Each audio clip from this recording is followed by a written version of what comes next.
ये कहानी है जापान के सबसे खूंखार कैदी सुजुकी की, जो इस समय जापान की सबसे हाई सिक्योरिटी जेल में अपनी सजा काट रहा है। चेकिंग ड्यूटी पर घूम रहे गार्ड्स के जाने के बाद सुजुकी अचानक मुस्कुराया और अपना एक दांत बाहर निकाल लिया। कुछ देर बाद गार्ड्स फिर से चेकिंग करने आए, लेकिन इस बार सुजुकी फरार हो चुका था। उन्हें वहाँ किसी के मौजूद होने का शक हुआ, लेकिन सुजुकी भी कोई कच्चा खिलाड़ी नहीं था। वो बिना आवाज किए रोशनी से बचता हुआ इधर से उधर छुपता रहा। जब गार्ड्स ने आइसोलेशन सेल की दोबारा चेकिंग की तो वो समझ गए कि सुजुकी भाग चुका है। उन्होंने तुरंत बाकी के गार्ड्स को बुलाया और देखते ही देखते वहाँ भीड़ इकट्ठा हो गई। जब सुजुकी छत से भाग रहा था तो जोर जोर से जेल के सायरन बजने लगे। अचानक जोरदार बारिश शुरू हो गई और हमें पीछे की कहानी दिखाई जाती है।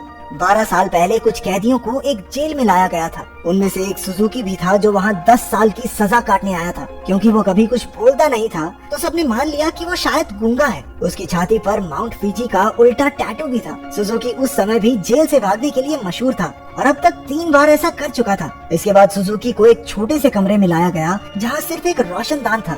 उसने रोशनदान को ध्यान से देखा। उसके दिमाग में जरूर कुछ चल रहा था। बाहर गार्ड ने जेल के वार्डन मिस्टर कानीमुरा से कहा कि सुजुकी इस बार तो हरगिज नहीं भाग पाएगा, लेकिन जैसे ही उसने शीशे से देखा सुजुकी तो पहले ही गायब हो चुका था। वार्डन ने पूरे शहर को घेरने के ऑर्डर्स दिए ताकि सुजुकी किसी भी हालत में बच ना पाए, लेकिन गार्ड्स ने तो उसे 20 ही मिनट में पकड़ लिया। पता नहीं क्यों पर सुजुकी ट्रेन की पटरी पर सीधा भागता जा रहा था। इसके बाद उसे फिर से उसी कमरे में कैद कर दिया गया, लेकिन इस बार उसके हाथों में हथकड़ियां थी। जब एक गार्ड ने अंदर झांक कर देखा तो सुजुकी मुंह पर चादर ओढ़े सो रहा था। गुस्से में उसने सुजुकी को चादर हटाने को कहा, क्योंकि वो कोई चांस नहीं लेना चाहते। लेकिन जब बार बार कहने पर भी उसने चादर नहीं हटाई तो गार्ड्स ने मिलकर उसकी बुरी तरह पिटाई की। अगली सुबह वार्डन ने सुजुकी के सारे पुराने रिकॉर्ड्स निकाले। ध्यान से पढ़ने पर उसे पता चला कि जब भी सुजुकी जेल से भागता है तो हर बार वो ट्रेन की पटरी पर ही पकड़ा जाता है। रात को वार्डन गार्ड्स के साथ चेकिंग पर निकला। वो सुजुकी के सेल में पहुंचकर हैरान रह गए, क्योंकि उसने किसी तरह अपनी हथकड़ियां खोल दी थी। गुस्से में गार्ड्स ने उसे मारते हुए पूछा,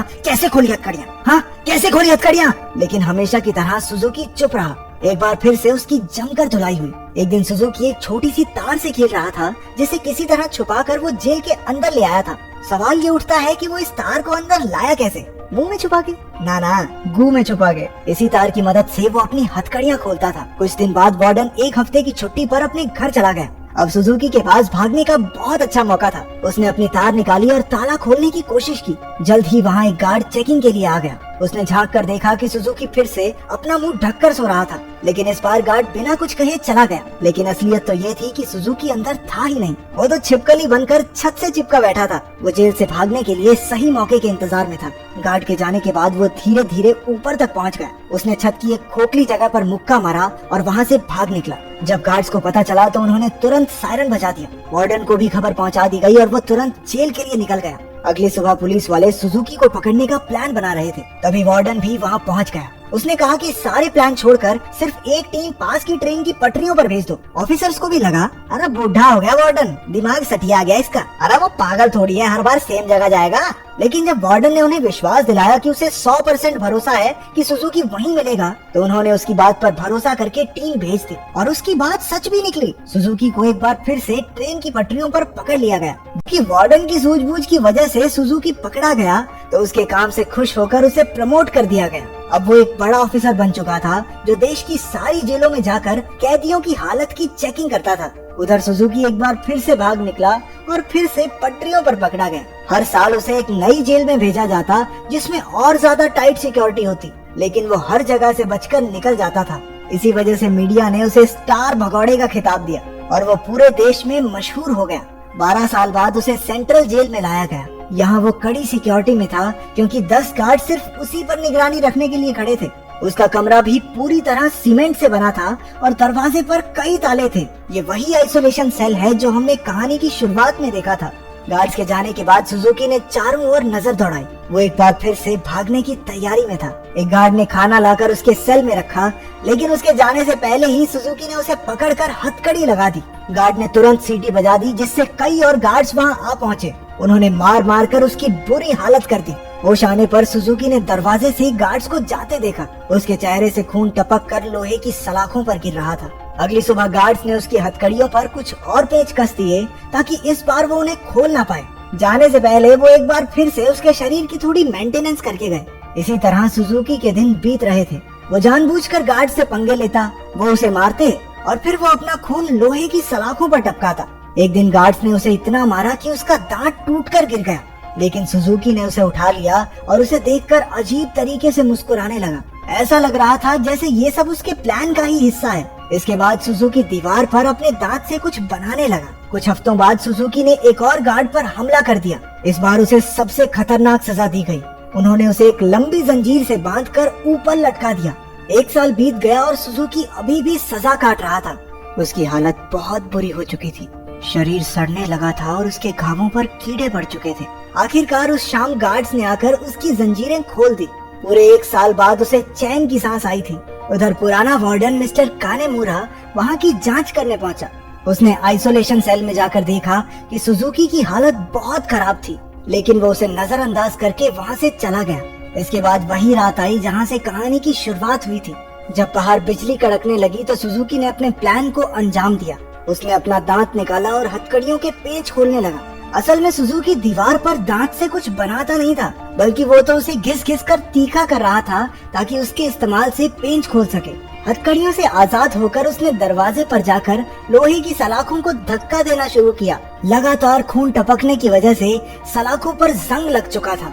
कुछ ही पलों में सलाखें टूट गई और सुजुकी जेल से फरार हो गया। इसके बाद सुजुकी के जन्म की कहानी बताई गई। उसके पैदा होते ही उसकी माँ की मौत हो गई थी और उसका बाप जेल में सड़ रहा था। इसी वजह से वो अपने रिश्तेदारों के घर पला। एक दिन सुजुकी जंगल में प्रैक्टिस कर रहा था जब उसे दूर से एक आदमी आता दिखाई दिया। ये कोई और नहीं उसका बाप था। उन्होंने कुछ समय बातें की और तभी उसने अपने पिता की छाती पर माउंट फिजी का एक टैटू देखा। बदकिस्मती से जल्द ही वहाँ कुछ पुलिस वाले आ गए जो सुजुकी के पिता को पकड़ना चाहते थे। वो उन्हें देखकर रेल की पटरी पर सीधा सीधा भागने लगा। इस दिन सुजुकी ने कसम खाई कि एक न एक दिन अपने पिता से जरूर मिलेगा। वर्तमान समय में सुजुकी फरार होकर एक बार फिर से पटरियों पर दौड़ रहा था। मिस्टर कानीमुरा ने पीछे से उसे रुकने के लिए आवाज दी और हैरानी की बात ये थी कि वो रुक भी गया। कुछ ही देर में गार्ड्स की एक टीम आकर उसे पकड़कर ले गई। देश की सबसे कड़ी सिक्योरिटी की जेल भी सुजुकी को नहीं रोक पाई, इसलिए मिस्टर कानीमुरा ने उसे धरती की सबसे खतरनाक जेल प्रिजन आइल में भेजने के ऑर्डर्स दे दिए।